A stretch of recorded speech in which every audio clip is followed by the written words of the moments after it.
Good afternoon, everyone. Isn't this a great day to see Alyssa? I want to thank Alyssa for an opportunity to address you for just a moment. My name is Lee Anzik, and I'm running for the Brighton Township Board of Trustees. And I'd appreciate your support. Even if you don't live in the township, you can help my campaign out. The goal of my running is to create greater fiscal responsibility within the township by getting homeowner associations to come together, bid services, and greatly reduce the cost. That's why I'm running for office. And by the way, I'm running for office because I was inspired by this wonderful Congresswoman here.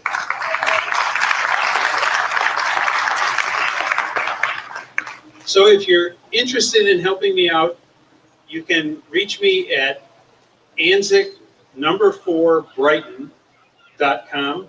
That's ANZICEK4Brighton.com.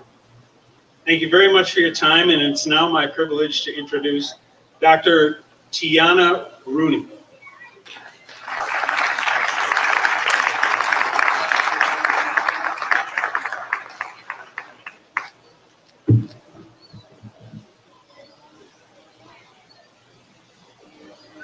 Thank you, Lee. I'm not running for office. I'm here just like all of you as a community member who absolutely supports Congresswoman Slotkin, and I'm thrilled to be able to introduce her to you. I'm going to get started by offering, first of all, of course, a good afternoon to all of you, and then telling you a little bit about who I am. Like I said, I'm your neighbor, and then how I choose my political candidates. I think that's a really intimate process that all of us go through. And I just wanted to share a little bit about how I come to my conclusions. Like I said, I'm Dr. Tiana Rooney. It's my honor to speak with you today about why I'm choosing to support Representative Alyssa Slotkin. Let me begin by talking to you about my decision-making process. My choices lean heavily on who I am as a human being, who I am as a woman. So first and foremost, I'm a mother. Second of all, I'm a mental health professional. And third, I'm a business owner. I get to start by touting my most favorite role, which is me being a mom. I have 4 children, all boys. My youngest is Cole. He's sitting right here in the front row with me. Cole is 13. I also have a Kian. Kian is 15. I have a Kahel, who is 19, and I have a Spalum, who is 20. Being a parent at our house is all about modeling. My husband, Todd, and I, we live according to our values, and we choose our political candidate who embodies these values. Namely, we look for someone who is kind and respectful, but firm when need to be. We look for someone who prioritizes social justice matters. Our family believes at our core that in the equality that every human deserves safety, freedom, and the opportunity to pursue happiness. Our candidate will reach out and appeal to all of her constituents, not just some. You see, it's important for me to be proud of the person for whom I cast my vote. As a family, we have candid conversations about these important decisions. I see it as my responsibility to be able to explain to my children who I voted for, just as well as who I didn't vote for and why. I want to instill the duty in my children that we've been given this right and this responsibility to vote. So as a mother, I choose Alyssa. She embodies the elements of community and humanity that I find to be most important. Now remember, I'm also a mental health professional, and as a healthcare professional, there are certain elements that are important to me. I graduated at Michigan State University, go green, with my master's and my PhD in marriage and family therapy. I passionately believe that mental health matters, and I choose candidates who advocate for quality healthcare for all Americans. A couple months back, I received an invitation from Representative Slotkin's team. She was hosting a town hall where she was going to focus on mental and emotional health as it pertained to the COVID crisis. I was chosen to be a voice in this discussion, given my role as a mental health professional and as a community advocate. Immediately, I could sense from Alyssa that she genuinely wanted to understand how residents of Michigan are coping with the stress of this pandemic. She was looking to gather information about the scope of the need and what services are available. It was obvious to me then that Alyssa truly cares about her constituents' health and will advocate for their care, both being affordable and accessible. And now my final identity that leads to my decision to vote for a candidate is myself as a business owner. For the past 16 years, I've proudly owned a group mental health practice, with my largest clinic being right here in Livingston County. I employ nearly 75 of your neighbors and my neighbors to run our bustling and reputable company. We provide extraordinary counseling services. We treat people who are experiencing depression and anxiety, grief, trauma, and relationship struggles. Any leader in business will tell you that hiring quality people makes all the difference. That's how you achieve successful results. I have an amazing team of employees. They share my passion and they share my mission. As a business owner, I interview candidates. I make selections about them as a potential employee. Honestly, I do the same with my political candidates. You see, I believe I'm hiring a politician to do an important job. They're serving me, they're serving my family. I carefully consider a candidate's experience and training. As for Representative Slotkin, she knocks it out of the park. She worked for the Bush administration. She worked for the Obama administration. She was part of the CIA. She was also part of the national security staff, as well as working at the Pentagon. She has a strong track record of being dedicated to our country, and specifically Michigan's 8th District. Alyssa pushed for legislation to help businesses like mine get through COVID. I secured a PPP loan. That helped my employees feel comfortable and confident that we would endure this storm. And we did, and we have. And we thank Representative Slotkin for advocating for us.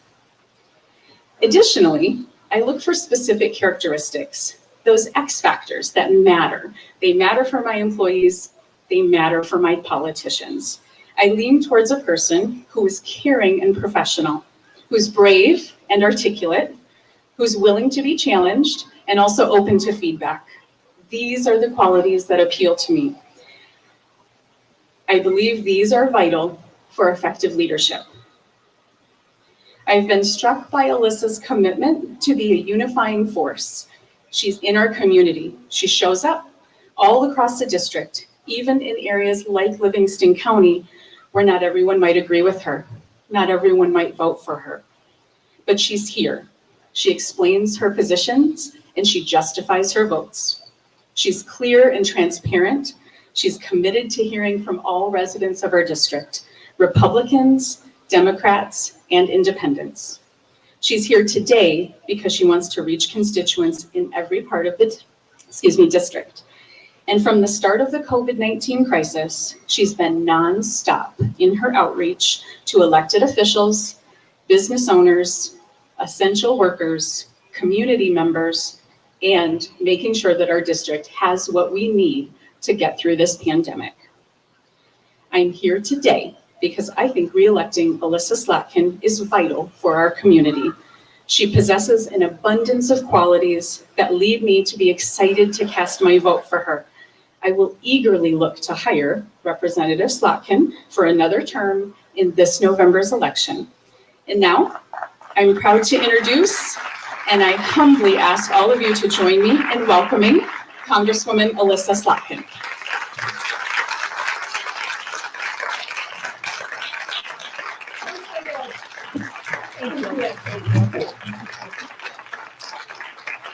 All right, hello everyone.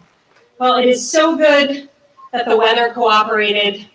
When we woke up this morning, we were a little unsure, and I turned to my campaign manager and I said, what do we do if it rains? He's like, ma'am, it's not gonna rain. We've arranged for that. So he was right. It's great to be here. It's great to have just come from the Walking the Farmers Market, which seems so healthy and is great to have right on Main Street. It is Great to come from a local, we went to the El Arbol, the restaurant here that does tacos. They also got a PPP loan, and talking to them about their concerns as we head into the winter, what our restaurants are gonna do. It is great to be back at the beautiful updated memorial here. I know a lot of work has gone into this monument and making sure that it's ready for prime time. Now, we're doing it for the socially distanced era. So hello to the folks who are watching online, and thank you all for coming out, sitting spaced apart and, with your masks on. I know that it's not how any of us would prefer to do an event. We have kicked off a very different type of socially distanced campaign for the COVID era. It is totally different than it was last time around, and you all know that. Last time in 2018, we were knocking 200,000 doors. We made 1 million phone calls. We sent 300,000 texts. We had a really robust field campaign. And when we knocked on people's doors and made those calls, it really mattered. And it mattered because we were coming to places that maybe haven't had someone knock on their door in a really long time, and we asked them for their vote. We had those conversations on the front porch, neighbor to neighbor, in small communities like Holly, Michigan, where I live, in bigger places like Lansing and Rochester Hills, and here in Brighton. Now, as was indicated, we know that it's a different kind of thing to be a Democrat in Livingston County.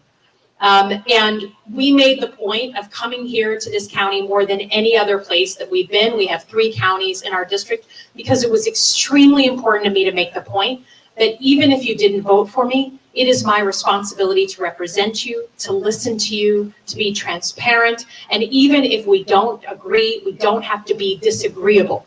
We can have those real honest debates and conversations. Michigan has always been able to do that, right? We are a swing state. We are a place of mixed political families. And for me, my dad was a devoted Republican. My mom was a devoted Democrat. My lovely husband, who I just lost there he is over there. His parents are devoted voters for Donald Trump. We are mixed communities here in Michigan. And that is a good thing. That is a good thing, because we were always able to have those conversations before. And I believe in wanting to have those conversations again. Be able to have a Thanksgiving dinner that we agree with, to have an opportunity to have those conversations without it being vitriolic, as we see. So just guys, don't worry. Don't worry, they have the right to protest. You let them do what they want to do. So last cycle in 2016, we were able to knock enough doors and be available here in Brighton that we lost the city of Brighton by 42 votes. It was a very close race here in Brighton. And that shows a real difference and a real change from what we were able to do before. Overall in the district, we won by 13,000 votes, and we shifted those votes by having real conversations with people. Not yelling and screaming and hollering, but actually talking about the issues that matter to us most. So every 2 years, as we know, based on our Constitution, there is an election for members of House of Representatives. So it is my obligation to make that affirmative, positive case for why I hope to earn your vote, either as a second time or a first time. That is my job, is to come here and ask for that conversation. So the case that I would hope to make to you all today is that it's not just the things we've been able to do, but the way we've tried to do them, that I hope reflects a different generation of leadership who thinks differently and works harder and never forgets that they are public servants. That is a big difference between, frankly, a lot of my peers that I met when I went and showed up in Washington. As you all know, I have a national security background. I'm a CIA officer and a Pentagon official. I did 3 tours in Iraq alongside the military. I met my husband, Dave.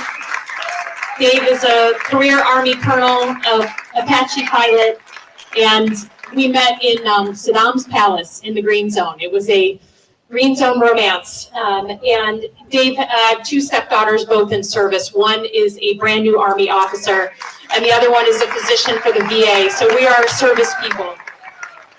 But what got me into this race originally was not just that service, not just the fact that I had worked for both Democrats and Republicans. I had been a civil servant, worked for whoever was my commander-in-chief, but frankly, healthcare and the story of my mom. And many of you have heard it, but in 2011, my mom died of ovarian cancer. And when she was diagnosed, she did not have healthcare, her health insurance. And she had let her health insurance lapse because she paid another bill. She had struggled with healthcare her whole life because she had breast cancer as a young woman, a 31-year-old mom. So for the rest of her life, she had a pre-existing condition.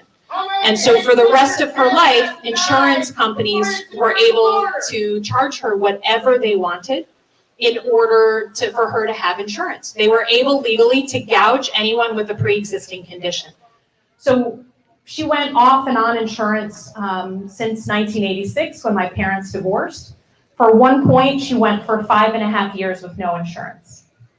We finally helped her get insurance in 2008. It was $1,000 a month and a $10,000 deductible. So her highest bill of all her bills, higher than her rent. And she ended up letting it lapse. And 2 months later, walked into an ER and was diagnosed with stage 4 ovarian cancer. So I'm sure many of you know what it's like to have a loved one get a terminal diagnosis. Your life, as you know it, explodes. And that same week and that same month that my life was exploding was the same month and the same week that we were filling out the paperwork for her to declare bankruptcy. That experience was searing. And I will tell you, as a member of Congress, there has been an unending assault on people with pre-existing conditions. It has not stopped, even though it's not been in the news at the top of the headlines. There has been, I was a very new member of Congress when I started to get nurses and doctors from this county showing up at my office in Washington saying, have you heard about these junk plans? These are plans that are originally intended to just be 3-month bridging plans. They didn't cover people with pre-existing conditions. The administration extended them to go up to 3 years, and they were having people show up in their hospitals and in their doctor's offices who weren't able to get prenatal care, who weren't able to have their health insurance cover birth services, basic things. And now we have a court case that will decide the fate of the coverage for people with pre-existing conditions. It will be heard in the Supreme Court on November 10th.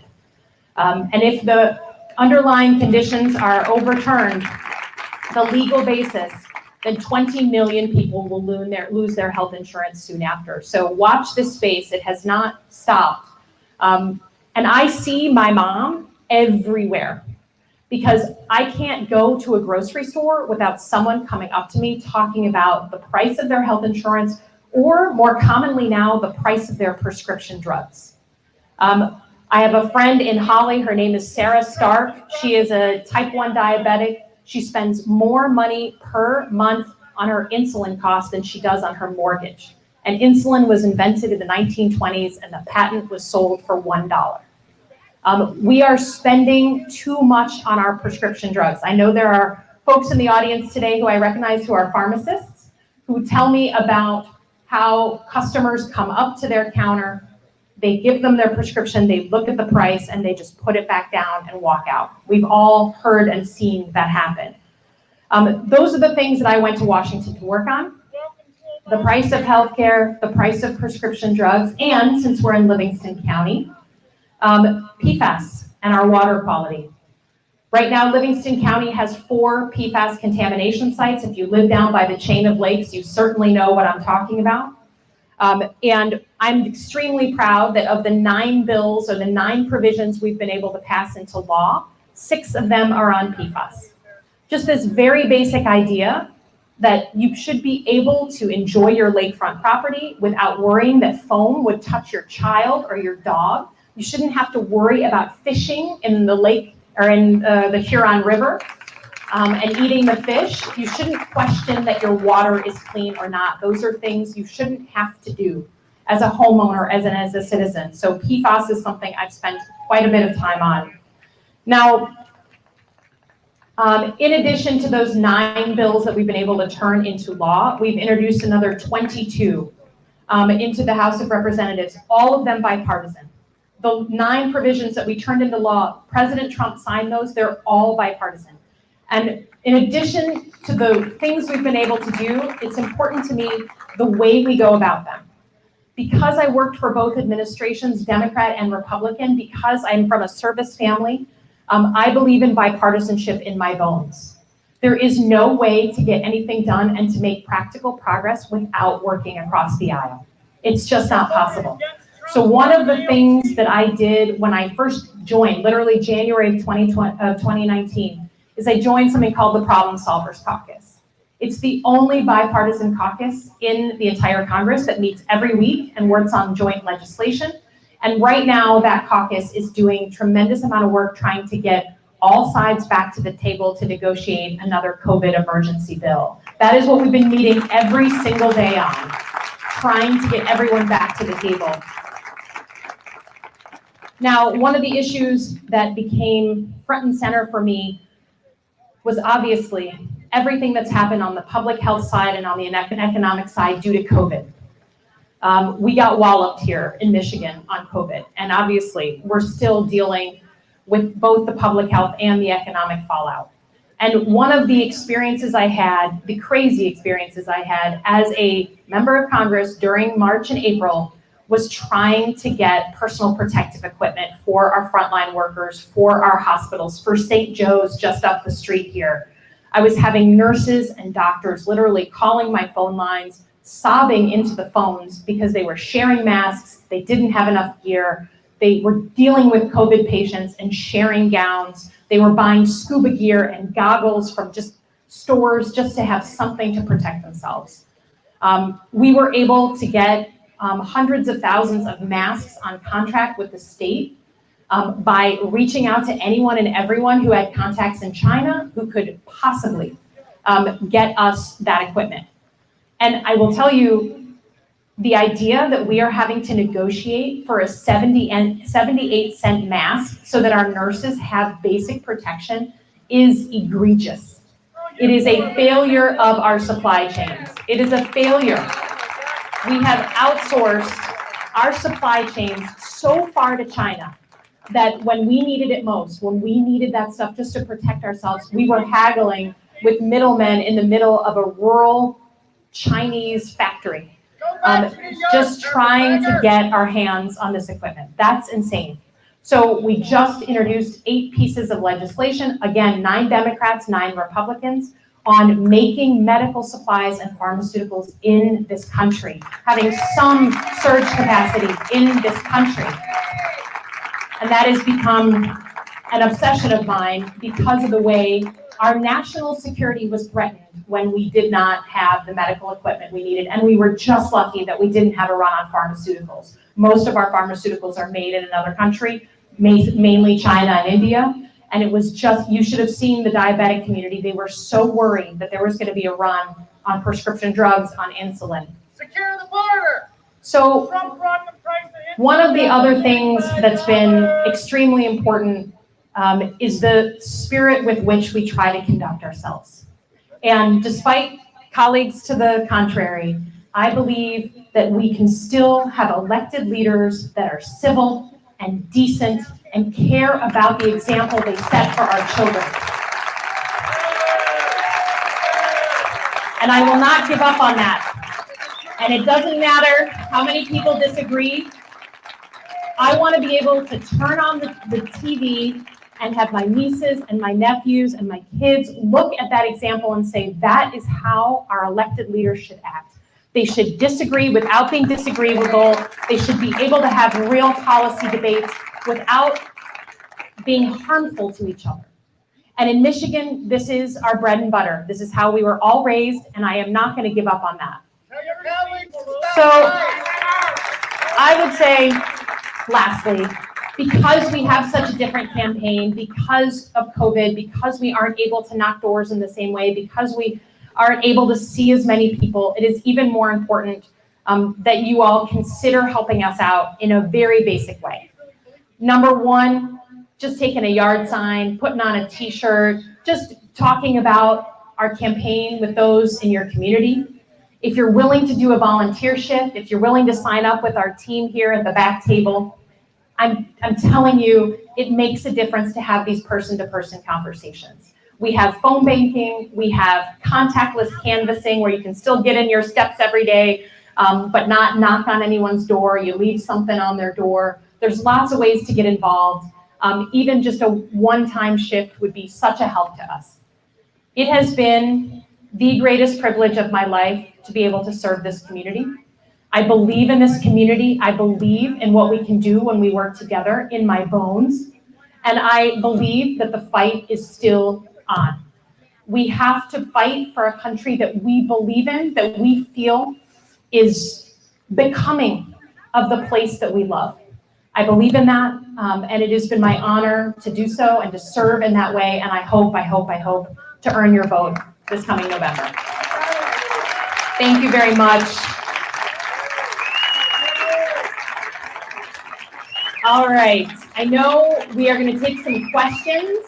We also have some questions from our live stream audience that Maggie will read out to us. So if you just raise your hand, I will call on you and I'll probably repeat your question just so we can hear it into the mic. Yes, ma'am, and back. That's you, yeah. Hi. Would you speak a little bit more about protecting the post office in the election? Sure. The question was on the post office. We've been getting a lot of questions on the post office. There's sort of two questions that I get most commonly into our phone lines right now. And we've gotten, I think, 4,000 either calls or emails into our office just on questions about the post office. To be honest, the leading question we get is, I'm nervous because I've had my mail and my packages delayed and I get my prescription drugs via the mail. That is our number one call on that issue. And particularly from veterans, the VA, most people who have insurance through the VA, 70% of them get their drugs delivered via mail. So there's definitely been a strong outcry from the veteran community about their prescription drugs. But then obviously people are also concerned about if they mail in their ballot, will it get to the post office on time? Because in Michigan, your ballot has to arrive by the closing of polls on election day. Right now, I think we've seen record numbers of people filling out requests for absentee ballots. We had in our primary just a couple of weeks ago, record numbers of folks absentee voting because we changed our laws back in 2018 to make it easier to vote. And we should never have people have to make the choice between their health and their vote. You know, particularly for people of sensitive groups, they shouldn't have to put themselves at risk in order to vote. So we just had a bill. We were called to Washington last Saturday. We voted on a bill, a bipartisan bill to fully fund the Postal Service. And that I think is just one of those founding institutions. You know, Ben Franklin was our first Postmaster General. We all know that that is a service that's part of our community and we want to keep that going. Right now, I'm telling folks, unless something changes with some of the delays we've been seeing, to not put your ballot in the mail after October 20th. To drop it at the clerk's office. There are drop boxes that all of our clerks, including here, have put out so that people can just drop it off. And then on election day, you can drive right up to your polling location. They've been placing boxes there as well. So our clerks are trying to make as many options available as possible. But, you know, the stories, I mean, we did an event in Pinckney the other day and a woman said, I just got home from a surgery, an outpatient surgery I did at U of M, and 2 days later after I got home was a letter in the mail on how to prepare for my surgery. You know, we're having bills that are missing the due dates. I mean, we're hearing a lot of different things. So October 20th is the cutoff date for when you should put something in the mail. Otherwise, drop your ballot off in a box. Okay. What else? Yes, ma'am. Up there in the seats, the stadium seats. It is a local issue about cleaning out the bad cups, the food cups. It's a local issue. Just like in the Bible, St. Michael the Archangel kicked out the revolting angel. We have to do that. But how can the federal government can't do that? It's about the local issue. The local cops have to clear out the rural ones. That used to use billy clubs, break people's skull, but now they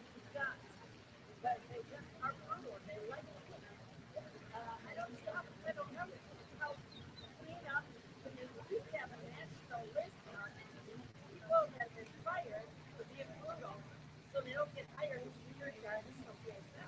Yeah, the question was on, is it possible to have sort of a national registry or something so that if someone is fired from one of their jobs as a policeman, that another potentially hiring force might be able to find them. That is one of the things that we voted on back in early June, to set up this national registry. And it's something I talked to our police chief here, our sheriffs, all of our sheriffs. I've talked to law enforcement across the district to hear about their views on police reform. And one of the things that seemed completely logical to most of them that I talked to was this registry, was this idea that if someone is from Indiana, gets fired from their police job, we should be able to know that information if we're considering hiring them in Michigan. So that's one of the things that we passed through the House, and I hope it is taken up by the Senate. Okay, maybe we'll take one from online. Yes, Suzanne would like to know, should Biden be elected, what role can you play in healing the nation while we have a transition? Well, I think regardless of who wins, it's important that all elected leaders understand that they have a special responsibility. They have a special responsibility because our communities are looking to them on how to behave. And regardless of who's in the White House, regardless of who's in charge of the House or the Senate, I don't think behavior changes or should behave based on who's elected into the White House. And it's something that has been a challenge, frankly. When I went to Congress, it was pretty striking to realize that out of 435 members of Congress, about 50 of us, Democrats and Republicans, really have this strong belief in working across the aisle. That's this problem solvers caucus that I was telling you about, this group of us that meet every week, and we now meet via Zoom. We have a problem where there are folks who are either from a very, very blue district or a very, very red district, and they don't wake up in the morning saying to themselves, how do I compromise and work on something to get something done? And I think that's a real problem. I think it's a real issue for the country. And I think we tried in Michigan and successfully tried to deal with this in our own way, which is we got rid of political gerrymandering. So no party can decide how to draw districts, Democrat or Republican. The end result of that is these districts should be more competitive, right? These districts, people should have to work hard to be elected to office. It shouldn't just be that I happen to have a certain letter by my name, and if I'm in Detroit, a Democrat wins, and if I'm somewhere else, a Republican wins. People should have to compete.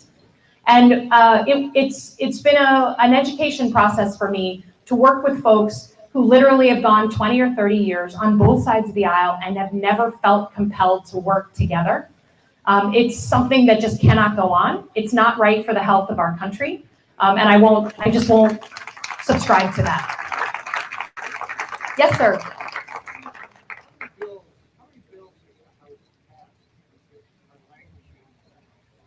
Yeah, so the question was, how many bills has the House passed in this past term? I guess how many of them have gone on to the Senate? So I think we've passed over 700 bills. Does that sound right, Gordon? Gordon, has the exact number. I know it's over 600. We passed over 600 bills since January of 2019 in the 116th Congress. And frankly, about a handful, I'm guessing about a dozen, have been taken up by the Senate. And that's something, again, I think if something is passed, and by the way, of those bills, 78% of them are bipartisan. 78% of 600 plus bills. So you've got, 400 some odd bills that have both sides of the aisle voting on it. I'm a big believer that if the House votes on it and it's bipartisan, it should move automatically and just have an up or down vote. If it doesn't pass, okay, right? That's how our system works, but at least have an up or down vote. Okay, yes. Hi.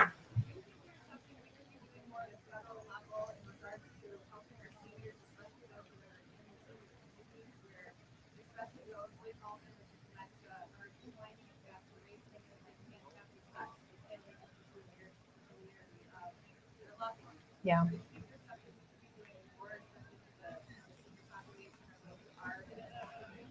Yeah, the question was, is there more we can do for our seniors, particularly those who may be suffering from Alzheimer's or dementia, on the situation we have right now in COVID, where for public health reasons, people aren't seeing their family on a routine basis. They're not able to see visitors. This has been brought to my attention just more times than I can count. And therefore we had a number of meetings that are basic giant Zoom calls full of folks who care for these seniors who are losing out because they can't be in their regular routines. It's one of the most painful things of COVID. And even one of my close friends and neighbors in Holly, her mother was 90. It was the middle of COVID, and she was dying, and we were fighting to get her access so that she could say goodbye to her mother. It's one of the most painful things about this process. I think that right now the conversation is about how do you think about risk in a different way. We have public health risk, and we don't want to threaten the public health of a facility, of a group home, but we also need to realize that there's risk in not engaging with loved ones, right? That they deteriorate, that there's a loss there of their capability, of their engagement. It's one of the things that, frankly, I'm talking to the governor about. She and I are talking on Monday on how do we find the right balance of risk mitigation.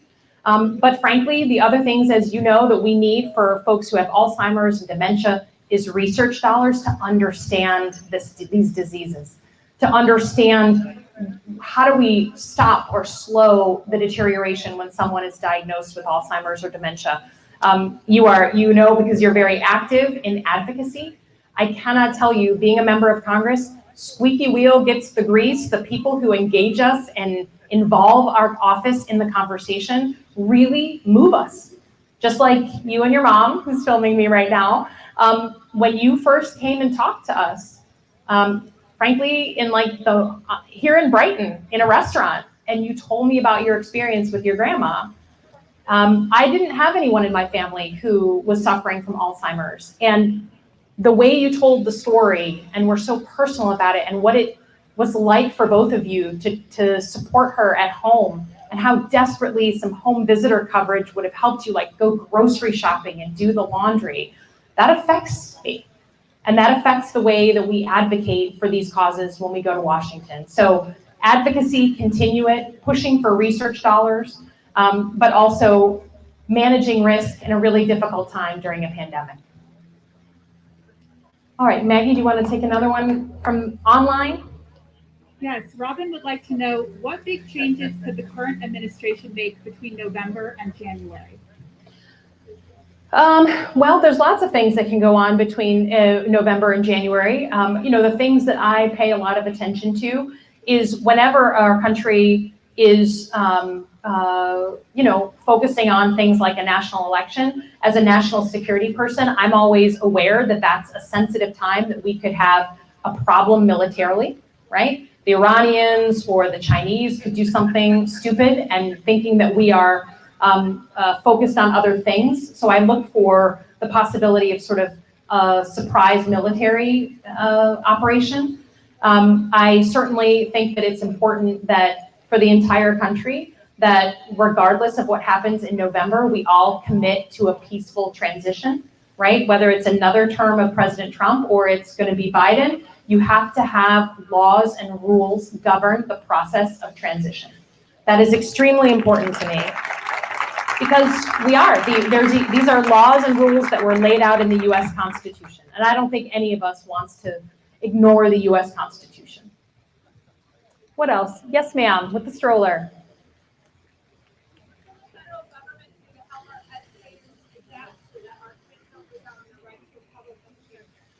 Sure, great question, relevant question. What can the federal government do to help with education and adapting to our new reality? The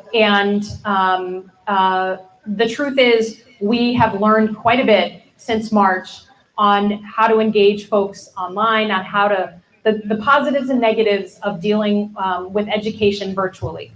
The first and foremost thing that the federal government should and can do, we voted on it at the end of May in the House, is commit to universal broadband access. Like, absolutely.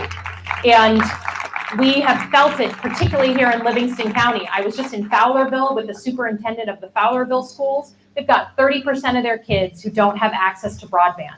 The kids are coming in and driving to the parking lots of schools and libraries and doing their homework and their classwork sitting in the car, or they take a data stick and download everything at the, in their car and drive back home. That is not a way for a young person to learn.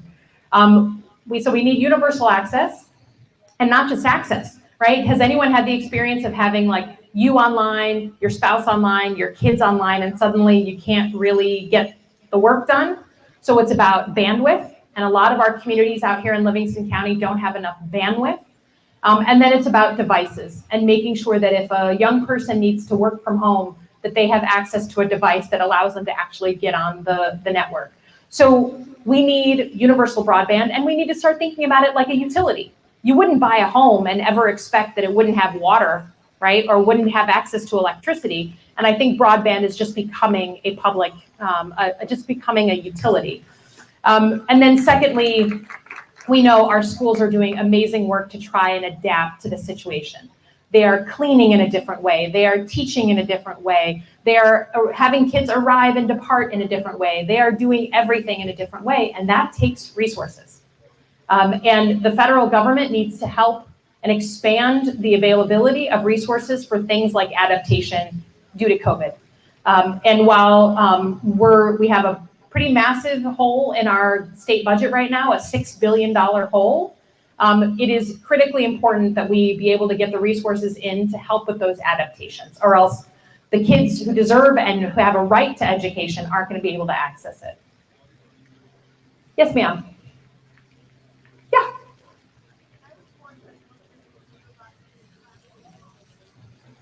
I think the question was on human trafficking. Is that right? So, human trafficking, which often was referred to as sort of prostitution in many ways, is something that we've actually seen as a growing problem in Michigan. And part of it is our border. The highest rates of human trafficking we have here in the state of Michigan, they spike. They used to spike one time a year. And I was talking to some leaders on human trafficking issues, and I said, what is that spike? And they said, the auto show downtown. We see folks that are brought across the border. We see young women who are convinced to come with, someone to go into a very different life. Maybe they've got financial reasons. They've got all types of reasons. But it is an issue that I think doesn't get enough attention. In Michigan, we don't think of that issue a ton. But it is definitely something that's on the rise here. And what I'm concerned about is that if the economic situation continues to recede, if the recession deepens, you might see more young people pulled into the profession. There's a bunch of nonprofit organizations. There's also a major education and awareness situation. We need people, particularly in our schools and our community organizations, realizing this could be happening in Brighton and in Howell, in Livingston County, and being aware when our young women in particular are being pulled into these enterprises. There's nonprofits who are working on it, certainly here in Livingston, but we need to support them because it is something that is actually a growing problem. It's a good question. So the US Congress has allocated money for our nonprofit organizations in order to look at this problem and try and manage this problem. It's not enough. Frankly, we have I would say it's not impossible to say we have a mental health crisis across the country where the demand far outstrips the supply of help on mental health issues. So we've been able to award money to the states to deal with this problem, but it just doesn't match the need right now. Okay, I think we'll take one more. Anyone have here or never? Yes, we have.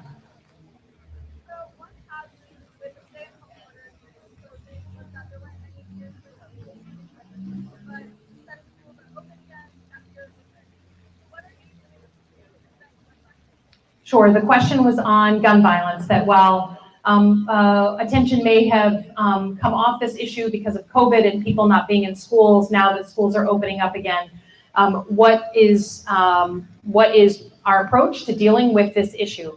I was talking with a superintendent this past week in Holt, the Holt schools, and he said he's obviously working 24/7 to try and adapt for COVID.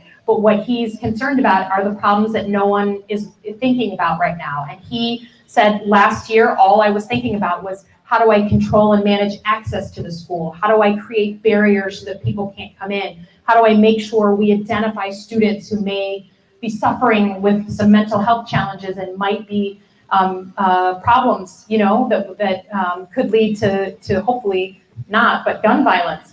And he's worried that because we're all focused on COVID, it's actually an opportunity for someone who has really nefarious intent to move forward. I think there's a couple of things. Physical security is a must, and our schools, especially our schools in older buildings, need resources to convert to being, one-way doors or some sort of monitored access. Number two, I'm sure for anyone who's my age, I'm 44 or older, we grew up with a school nurse in every school, right? And now it's barely one nurse for every 5, 6, or 7 schools. It's incredible.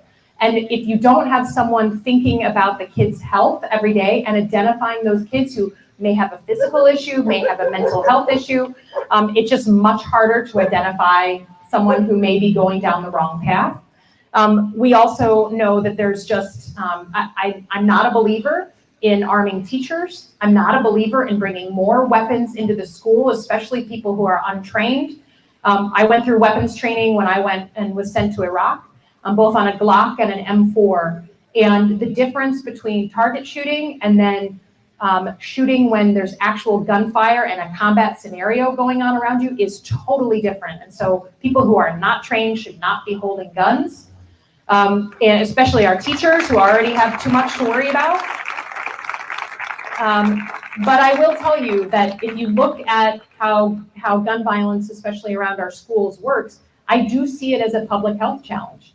We see one shooting in an area, let's say my sister-in-law is from Chicago. You'll see one shooting, and then you'll see 5, and then you'll see 10. It's like the spreading of a public health challenge. So I also am a big believer that we need to be able to research and put money into research to understand this problem in a public health. There's been a real restriction on doing even basic research from the federal government. And I think we have to also really understand that the anything that turns a weapon into a fully automatic weapon, I just don't think has a place on our streets. The extended magazines, the trigger mechanisms, there's a whole bunch of things that turn a weapon into a fully automatic weapon. And I personally, that is not what I believe we need, especially given we've got a rampant problem with school shootings. Okay, I'm gonna leave it at that. Thank you for coming out. Thank you for joining us. Thank you for caring about what happens in your community. I really appreciate it. And I hope to see you all soon once we're past this virus in person. I wanna give a lot of you a hug. Thanks so much.